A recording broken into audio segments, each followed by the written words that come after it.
Welcome to the Ricky Matthews Show. Thanks for joining us on 103.1 Super Talk, or on Super Talk TV, or Facebook, or YouTube, or your favorite podcast. We appreciate you being here as we continue to celebrate the people who are working so hard to make this place, and Mississippi for that matter, such a great place to live, work, and play. Hey, we have a great guest. We're going to go to FoFo Gilich here shortly. I wanted to just share two quick quotes with you. The first one was posted by my friend Frank Willem, and it's a quote by Aaron Matlock. And gosh, it's really true for me. I thought of my mother who recently passed away. This doesn't necessarily apply to her because she happens to be my mother. She's not someone who came into my life, but she did certainly make me a better version of myself. But this is what the quote says. There are people you meet who become impossible to forget. They were not sent to you by accident, but instead destined to open a doorway to a different version of yourself. There are lots of people like that in my life, man. Good Lord. I think of Roland Weeks and Bobby Nichols and gosh, so many people. I mean, people like George Schlogel and Chevis Sweatman and John Hairston from Hancock Whitney. I couldn't think of it. I think of Chevis Sweatman, man, and the work, watching him work after Katrina. So many people I came in contact with, and I was like a human sponge, watching them and learning from them and working shoulder to shoulder with them. And I think we all became different versions of ourselves, better versions of ourselves, I hope. And one more. This is from Roger Federer, incidentally, who was born in August 1981. Of course, you know Roger Federer, the great tennis player. But he said, you have to believe in the long-term plan you have to believe in the long-term plan you have, but you need the short-term goals to motivate and inspire you. I don't, wherever you are in leadership, everyone has a vision of where you want to go. Everyone has a vision of the overall plan, but they all understand that sort of that daily motivation that comes from those short-term goals are what inspires them to continue to work toward the long-term goal. And I think that best describes my next guest, Mayor FoFo Gilich of Biloxi. He's always had a vision of Biloxi. He's always worked for a better Biloxi, even long before he became the mayor of Biloxi. But he understands that it's a bunch of short-term goals, all of them happening simultaneously, that motivate him and inspire him to drive toward that vision of Biloxi that can make Biloxi the best it can be. Without any further ado, let me welcome my good friend FoFo Gilich back to the Ricky Matthews Show. How you doing, FoFo? I'm great, Ricky. Thank you for having me here. It's always great to be with you. Thank you, my friend. Thank you. I appreciate you. You're a good man. It's fun to watch you in action, but there is never a dull moment in your world, is there? No doubt, Dave. You summed it up. Action. That's where it is. And whether it's heavy or light, it's still action, and it still gets my juices at the top. So. I can't complain at all about the the nonstop nature of this ball game, and for our kids and our grandkids, and again the value of family, and the value of what your generation, your mother, your dad, your grandparents and did for us, and so that's what drives me. What we're going to do for our subsequent generation. So that's. And it's easy for me because I look back and see what they have done for us here today. Well, FoFo, it's interesting. I watch you, and you've done a lot. You've become wise over many years. You're extraordinarily well connected. You care deeply about the city. How long will you be mayor? It's a good question. Hey, it's nonstop. I've got many goals to go. I know where we need to be, and sometimes time runs faster than you think. So till the job gets done, let me say it that way. Do you, in your mind, are you always running for re-election in your mind, or are you just saying, let the chips fall where they may? I think that's pretty close. Listen, I decided on what I needed to do as mayor, and what my goals are as mayor is to get it to the next level, and I think we're getting there. We're not there yet. We might not be there, a year from now, 2 years, 5 years from now. But, it's my intent to get it there. Whatever the job takes, I'm going to do. Listen, there's so much to talk about. We'll cover the waterfront during this conversation, but one of the things that is clear is that it is hot outside. We're experiencing record heat. It makes you think about what does a hurricane season still have in store for us? Obviously, it looks like things are clear for the next 7 days. Some of the models are flirting that things could start to heat up toward the end of August. But regardless, man, we're in this stretch of heat right now. And I know that keeping citizens safe during this stretch, keeping your employees safe during this stretch is something that's got to be on your mind. No, it is dangerous. We talked many times about homeless and some of these folks who struggle day by day. And literally, we've had a few deaths that we can attribute that to. And it's nothing to, take lightly. It's deadly. It's deadly. And, we try to anticipate, but it's a lot of ground to cover, a lot of ground to take care of, what needs to be done in this record. I've never, remembered it this hot, this long, in the water, this hot, this long at this time. Yeah, it is so hot. In fact, I was coming out of church, Ann and I were coming out of church at St. Michael's on Sunday, and I just remember it felt like, I said this on the air the other day, it felt, with the wind, I know there's a lot of humidity, but it was so hot, it felt like we were in Phoenix or Las Vegas. I mean, kind of that blowing heat. It just felt so strange. Take your breath away. Yeah. But Ann made the comment to me, how would you like to be a roofer?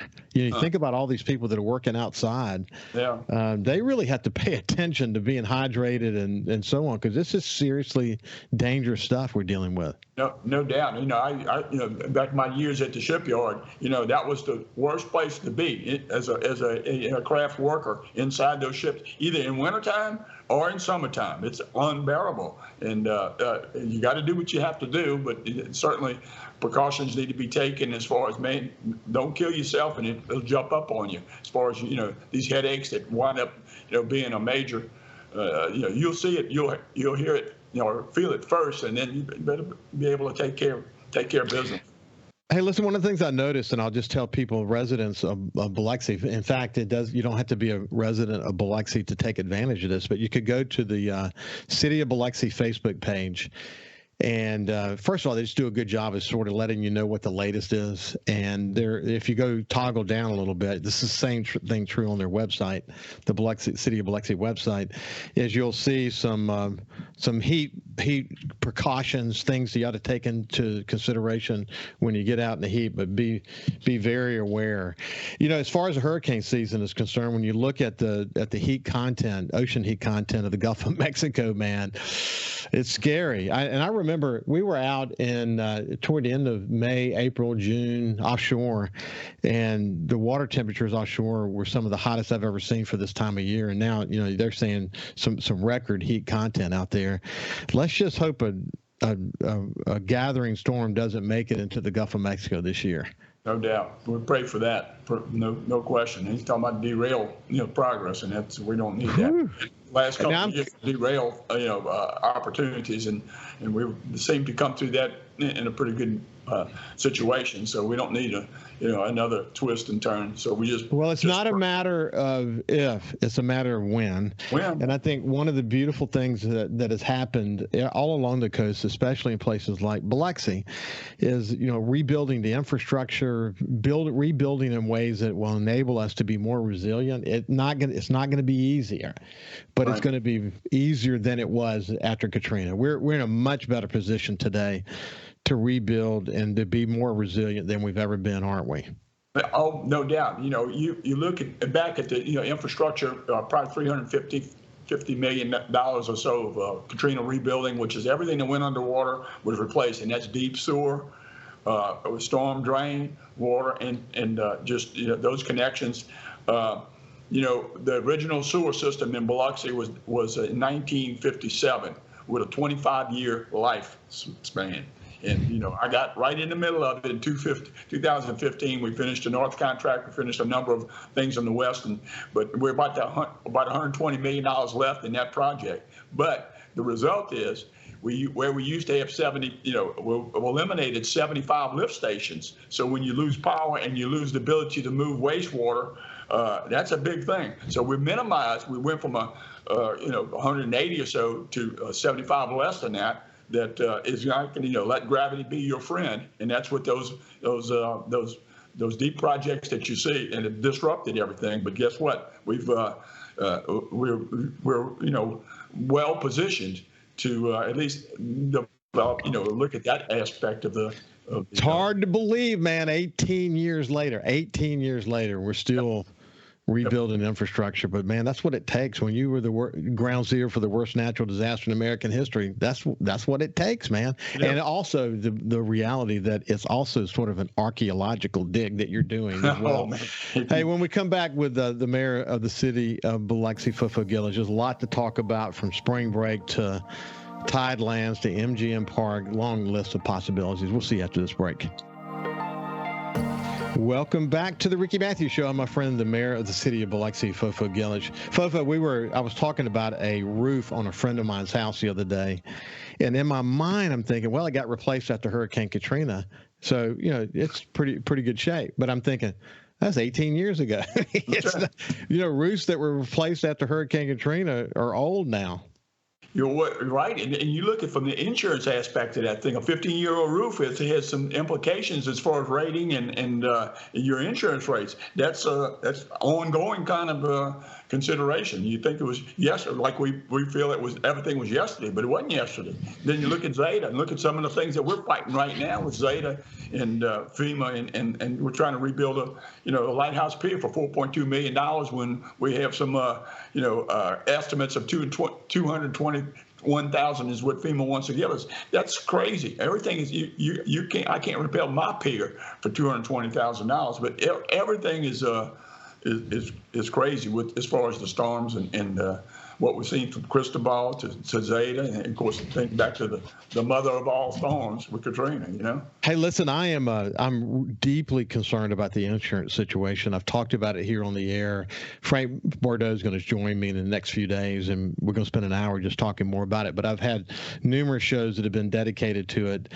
But we've got sort of the perfect storm because first of all, the reinsurance market, the insurance companies, insurance, Lloyd's of London and the Bermuda syndicates, et cetera, they're having to be the insurance companies for disasters that happen around the world. And there's not been a lot of luck as it relates to that. And so Frank's saying we really need to have a couple of years for that to settle back down. So when you have, sort of worldwide events that are impacting insurance companies' the ability to get reinsurance, their rates are going up. They're having to make decisions about what areas they're going to serve and what areas they're not going to serve.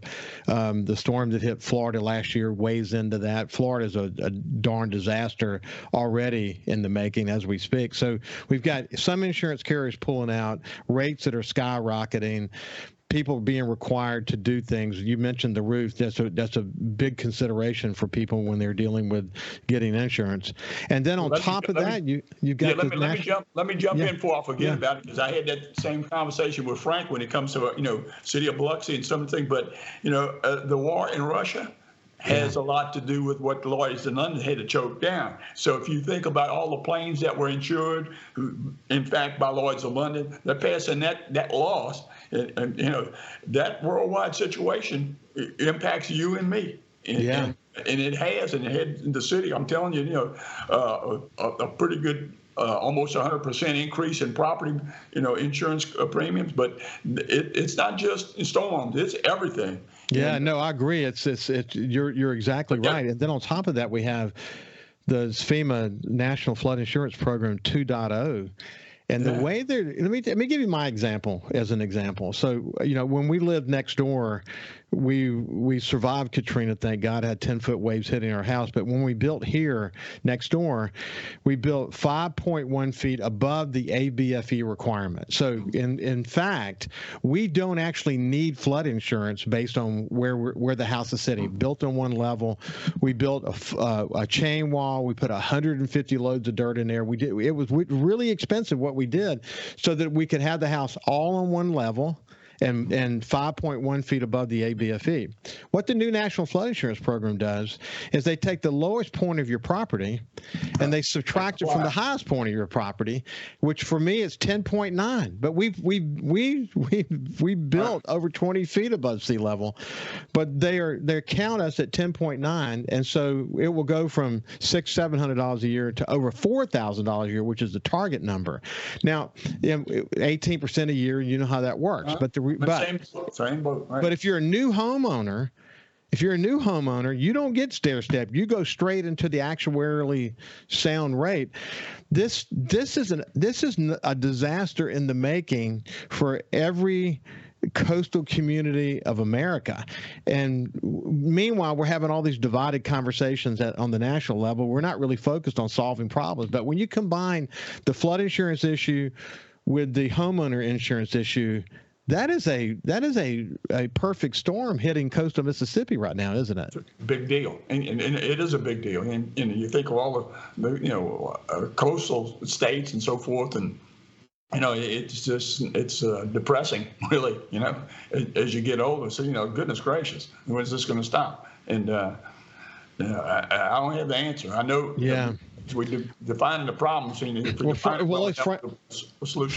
and I are going to talk more about this.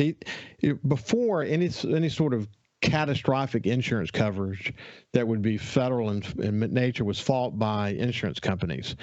But given sort of where we're headed with all this and the number of counties in America that have had some type of significant event, he thinks that the insurance market, insurance companies would be more open to some type of federal catastrophic coverage. And we need to have that conversation, because if we don't start spreading the risk, if we start putting the risk on just coastal communities, for the most part, with over 50% of America's population living near a coast, and these aren't rich people, as you well know, buddy, with second homes and want to live on the beach. These are working class blue collar folks that are working at places like Chevron and Ingalls, and we just got to sort of reset the whole narrative on this.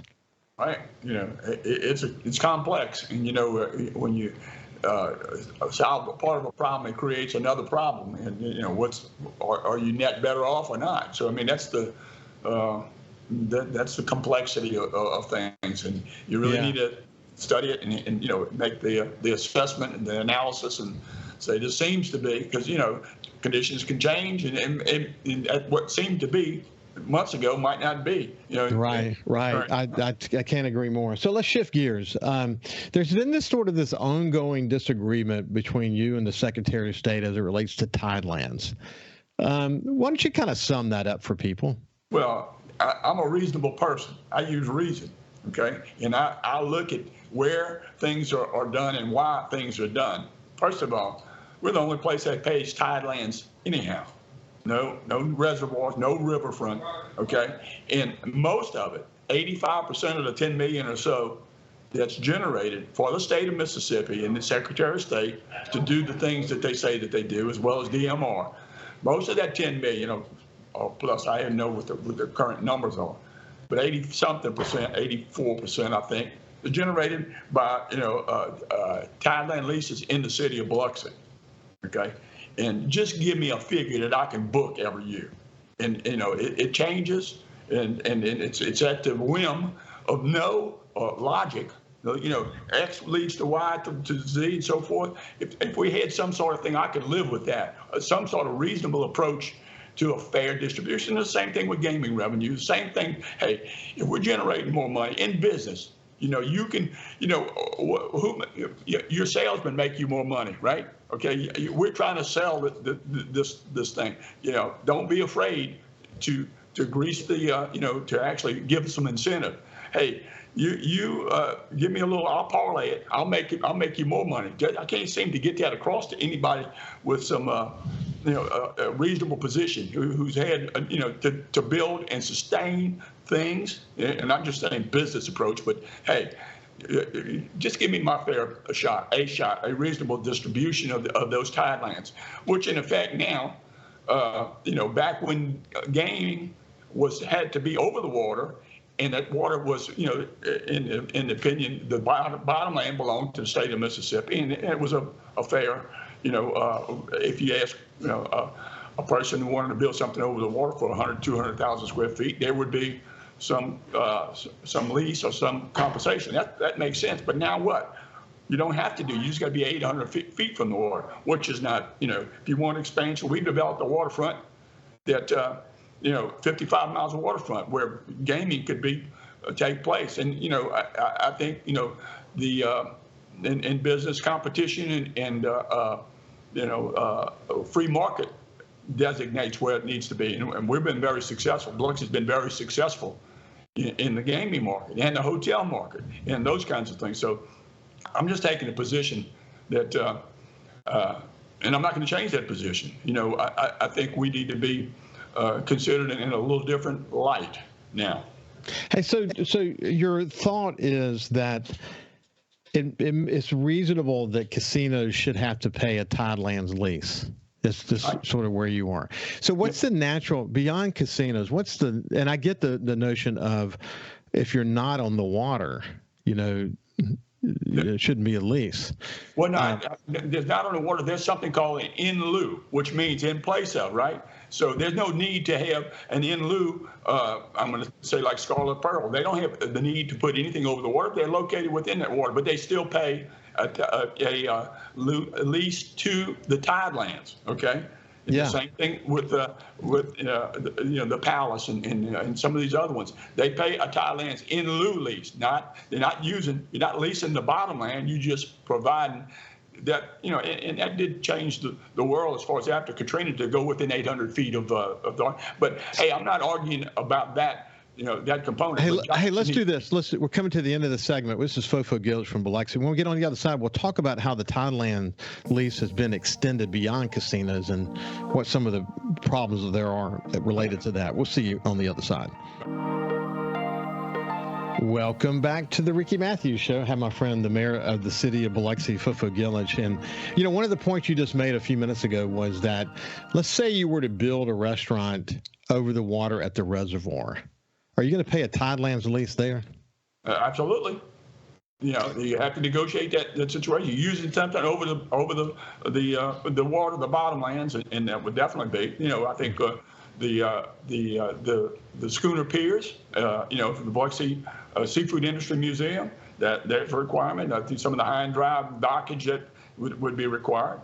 And if we were to develop some things on the Point Cadet, although where our position is, if it was, controlled by the Biloxi Port and the Ports and Harbor language, we have the authority to do those things without a bottom lease because we've been, over the years, that's our position. But I mean, to be reasonable is all I'm asking for. And we've had some conversations and some letter writing, so forth about, what's fair. It just doesn't make sense. And I don't know whether you call that fair or not, but if I don't understand it, it doesn't, So what's the extension? What's the extension of Tidelands that is really giving you heartburn? Well, it's just the unreasonableness of we generate a ton of money, and we don't get a ton of money back, or half a ton of money, or 25% of a ton of money. So it would seem if we had some flexibility somewhere, we could make more money. But it's sort of my position is, why kill yourself, and put all your energy in doing some things, and you're not going to get a fair shake. That's all I've been asking. And this for the last 3 or 4 or 5 years. From the current Secretary of State's. To what extent does what you want to do at veterans? To what extent is it involved in this debate? Well, you've seen that veterans decision again upheld at the state Supreme Court. The position was we were sued that you do not have the authority, and that the Secretary of State has sole authority to lease a place that was controlled. This the Biloxi Port and Harbor Commission put that pier up, okay, and they tell us that we can't do what we want to do. Well, another pleasure pier, another. Walkable pier, I think was what we envisioned. and everybody tries to say, no, it's going to be a gaming site, whatever. But, the point is, if it was controlled by the Biloxi Port and Harbor and the Ports and Harbor law, we still have that, that position. So I think that was upheld at the Supreme Court, and as far as that project, we do have the authority to, and the county and the city together with that, to build that structure over that water. Yeah. And, that's so I've watched the Attorney General, and I've also watched the Department of Marine Resources. By her lack of action and challenging the Secretary of State, is this her way of passively agreeing with you, or what do you think her position is? Well, I think, I can't, I'm not a lawyer, but, I think she probably has a similar position, at least what the law says, and DMR. DMR was able to issue permits and so forth without, crunching or having to consider what the Secretary of State's position on it. And they've been good with us every time we want to rebuild a pier, or like Oak Street, right? Oak Street Pier, that was, we did that, and we were challenged by the Secretary of State to cease and desist. Well, we ceased and desist when we finished it. And the same thing with the harbors. They always use, we would give you a no-cost lease, to get a lease, a title lease for the harbors we have, and the dockage we have for commercial shrimpers and boats. But along with that lease, comes control factors and permissions that we don't think that we need, because we've been operating this, since 1699. We've been around a while, right? We'll be celebrating 325 years. You know what? You know what's disappointing, just as a sort of a bystander watching this play out, it's unfortunate that the AG, the Attorney General, and the DMR, and the Secretary of State, and the county and the city can't all be on the same page. It's unfortunate, because you would think after all these years that the precedent and the approach would be super clear, and that we'd understand where precedent was in place already. And it's amazing that we're in a kind of a confusing spot right now, isn't it? Well, I'm not confused. I'm old enough where, hey, I'm not coming off my position. My fuse is lit on where we need to be and what we need to do to get to where we need to be. We've been, the former Secretary of State talked about us suing them all the time. Well, that's really backwards. They sue us on what we take, what we put our position in, and we're going to do that. I'm an easy person to figure out what's best for Biloxi is what I'm going to do. Yeah, yeah. But it makes me wonder about all the legal costs related to this, and is it necessary? Because these tend to be long, drawn-out ordeals, don't they? Expensive, because right when I first got into office, there was a lawsuit that was settled to the detriment of the Secretary of State, and cost $900-something thousand in Bay St. Louis, and that's a matter of record. And where did that money come out of? Tidelands. Okay. Mm. So, wow. And where any lawsuit, is going to come out of the Tidelands. Where is it generated? Biloxi. City of Biloxi, for the most part. Hey, so look, let's shift gears.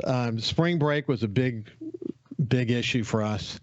The city of Biloxi, on the Tuesday following the shootings, et cetera, immediately began a process to think about, what do we need to do? How do we need to control these situations? A lot of research was done into promoters, or lack thereof, and lack of responsibility and accountability. And it's a long list of things you guys had to consider. What's the latest on all that? Well, we're in the middle of some public hearings and some readdressing of special events, ordinances and that sort of thing. But let me jump back a little bit. You look at what happened in New York City yesterday through just connectivity and people popping. That's the situation. It's not so much, the ordinance or something. Things can get wild real quick.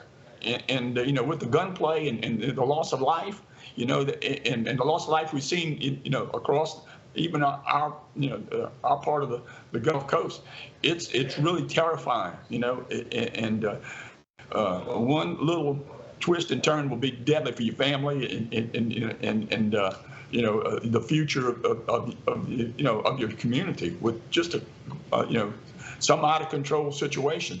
It's hard to control 100% of the people who are with us, and that's what's troubling. That's really what keeps you up at night. That there's not a solution that will fit everything. So we got to do our best, but that's troubling. And, yeah, I get it. I get what you're saying. That there's no clean line that you can draw, and because so much, especially with social media and all the other stuff that's going on around that, you can, whether a quote unquote informal promoter, and maybe they're not even a promoter, maybe they're just an influencer who says, "Hey, come here."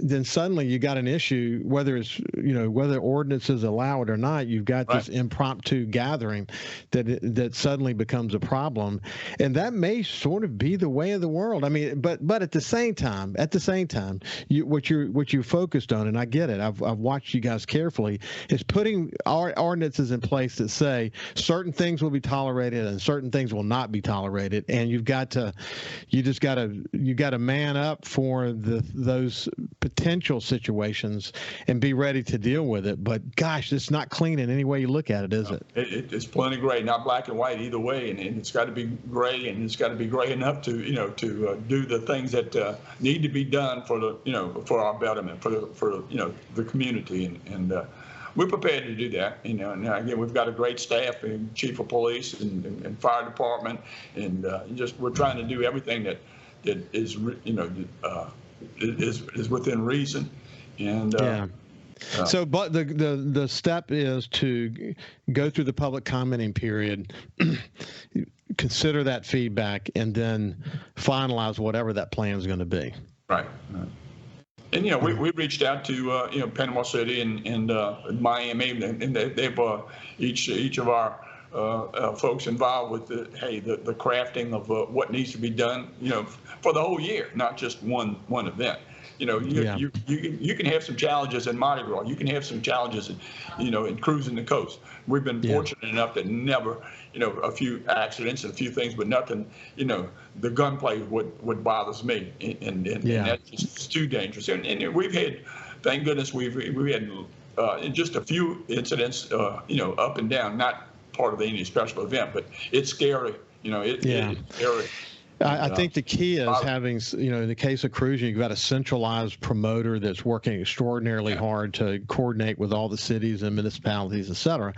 And with the spring break activity, all these impromptu things that are happening, they're not formal, not with promoters that have accountability and whatever. And the more you can create promoters with accountability, the better the situation is going to be. Hey, when we come back on the other side with the mayor, we'll get the latest on MGM Park and whatever else is on his mind. We'll see you after this. Welcome back to the Ricky Matthews Show. I have Secretary of State Michael Watson is going to join me soon, and maybe in the next day or two, and we'll chat a little bit about this as well. But seems to me, man, we're burning a lot of legal expense trying to come up with something that maybe there's some basic rules that could be put in place that everybody agrees to, and quit spending all this legal money with all these challenges. I don't know. Sometimes things seem easier than they really are. I know that. People dig their heels in, and that's just that's what happens, isn't it, FoFo? Well, like you said, I hate to say that, but that seems to be the case. It's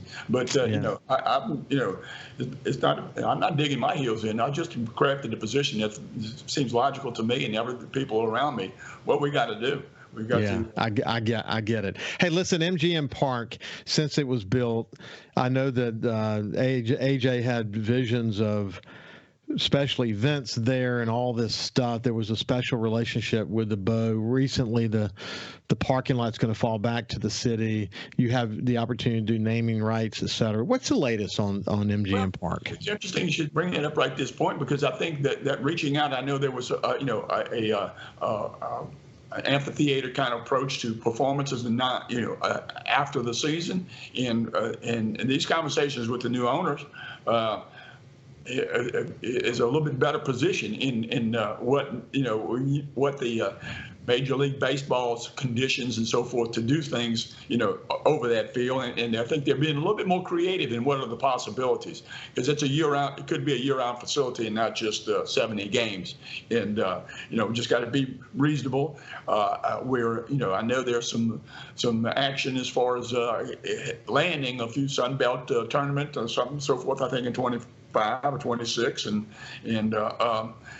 again, college baseball is always exciting. And, if we could do that 5 or 10 times a year, that helps, our position. And again, it was BFF before FoFo, but hey, we're going to work this deal. And, I've got 11 more easy payments to make on that stadium. But, I'm not crying. We're gonna work this thing through. Well, it doesn't look like the Bo pushed back. It looks like the Bo's been working with you to come up with a resolution that's going to work for the city. Is that kind of where you are? Yeah, absolutely helpful as far as the naming rights and generating a little revenue. Everything knocks off some of that debt service that we face every 11 more times, and then the ability to do things other than baseball with regard to off season, and amphitheater like think the events that happened at the Wharf and Tuscaloosa and Pearl. That would help knock that number down, and some of the community events like the marathon and who knows what next year will bring with regard what could happen in that stadium. And it's it's a cool venue. It's a cool venue. When people post on social media from games or from whatever they're attending, it's games. It's a cool spot. It's very unique on the coast that you would have that venue and that place so close to the beach, and it's and it's well built too on top of it. So I can see a wharf type scenario playing out there. I think there's a circuit. I think that the same groups or different groups. I mean, it's up to our imagination, up to their imagination, what can be done there, and it's something that we're hopeful that we'll get some more activities of a different kind of nature. But those immediate, the concert venue, amphitheater venue kind of thing can be done quickly. And we're looking at coupling those kinds of events as well as the Sanger Theater, and even the use of our civic center for conference kinds of configurations, which is, we've interviewed some folks that do this nationwide as far as managing these kinds of venues. And so we're going to come to a conclusion here and get that plan going.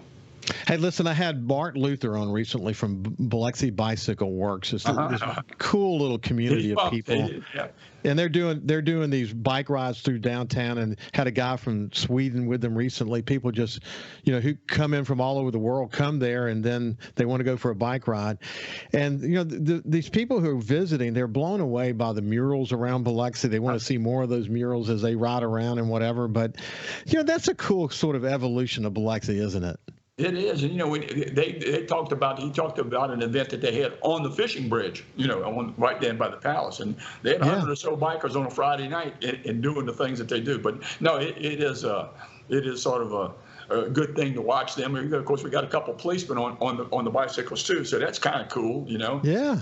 And he's enthusiastic, and that's an understatement. So I definitely agree. But he's a smart guy, as you well know. I mean, he's extraordinarily well educated, and had a terrific career before he decided to get into this business. So, not only can you go get a bike there, and not only can you get your bike worked on there, but the way he's bringing communities together and all these bike rides. I don't know how he does it. He's riding hundreds of miles a week himself. I don't know how he does it. His body fat must be 0. That's what I said to him the last time I had him on the show. But he gives you and the city a lot of props for working with the bike community, and I just think the more walkable, the more biking that goes on, the better for the community. So anyway, FoFo, we're out of time, but it's been a pleasure to spend some time with you, my friend.